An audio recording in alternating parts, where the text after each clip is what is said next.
This $100 upgrade can completely change your bathroom. And almost nobody does it, which is why their bathroom still feels a little off. Here's what you do. Step 1, swap your bulbs. Get rid of those cold, harsh lights and switch to 3000K LED bulbs, around 800 to 1100 lumens.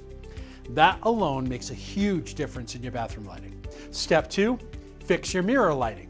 Even just adding better bulbs like GE Reveal HD Plus can instantly make your face look more natural.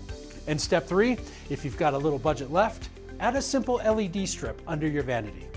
Now your bathroom doesn't just work better, it actually feels like a place you want to be. You don't need a remodel, you just need better lighting.